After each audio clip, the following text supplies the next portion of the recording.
So in this video, I'm going to demonstrate how to make a two-plane bowl using a rib that you're going to ride across so that you can create a part of your bowl that defies gravity, that goes out horizontally. This is one of the techniques that I teach in my Throwing with Finesse workshop.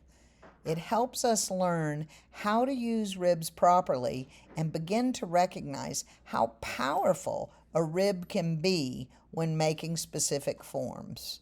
It's a wonderful tool. So I'm centering up 3 pounds of clay. I recommend that if you're going to try this technique, that you start with a 3-pound bowl and then you can go bigger and bigger. I'm opening the clay probably to approximately between 4 and 5 inches in the floor. The purpose of this bowl is first to create a horizontal plane and learn how to use your rib to do that, but also minimize your water, and you should have little to no trimming. When I make this piece, I turn it over and basically clean it up. So you're going to see that I first throw kind of a cylinder form and get the weight up and out of the bottom, and then I start changing the shape to move outward to a bowl. This is my two-handed technique where I bring the clay onto center, and now I'm just going to grab that clay and slowly move it up the inside hand. I call that index finger my rib finger, and now my middle finger is my rib finger, and I'm just pulling up against that internal finger. I keep holding center, compressing the rim every time, and if you'll notice, I'm taking my time doing full revolutions all the way around, and I am using minimal water. Why? Because I am going to expect this clay to stand up and hold itself up in a horizontal position, defying gravity. I'm starting now to shape it more into a bowl, more like a bowl where you'd put potato salad at a covered dish. So I'm rounding it. It's opening up. I'm going to go ahead and clean up the bottom just a little bit and take that skirt off. There's no better time than now to do that while you can still get up under there. So I've removed the skirt. Now you can see the rib is in place and my inside hand is pushing the clay outward and across the rib. If you notice on the inside, you can see the transition from what is the inside bottom of the bowl to that contemporary wall on the outside. I'm riding across the rib again and going even lower now. So it's successful for 2 reasons. I've done full revolutions and used very little water.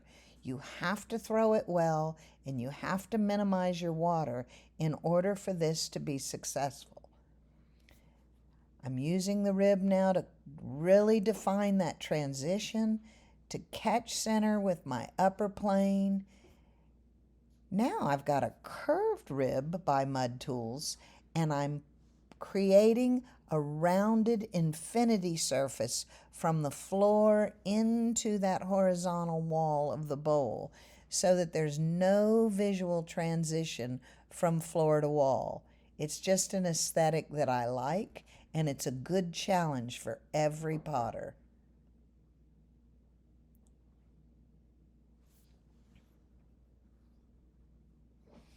You'll see a little play in the piece while I'm working on the floor of this piece, but don't be concerned about it when that happens to you, because it is going to remember center as soon as you go to that second upper plane and reestablish it.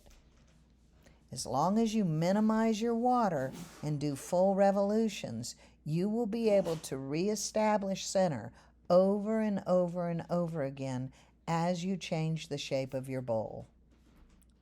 This is a finishing rib by Mud Tools, and that just really gives a nice polished finished look on the interior of the bowl. I do take some time to make sure that I have that perfected.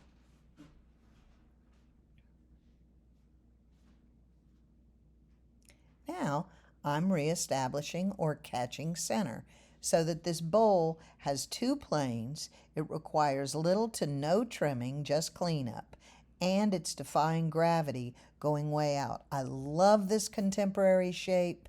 It's really wonderful if you want a surface for decoration, putting slip on, but the purpose of this project is to learn how to go out horizontally and how to ride on your rib, creating that plane. It strengthens it while you do it.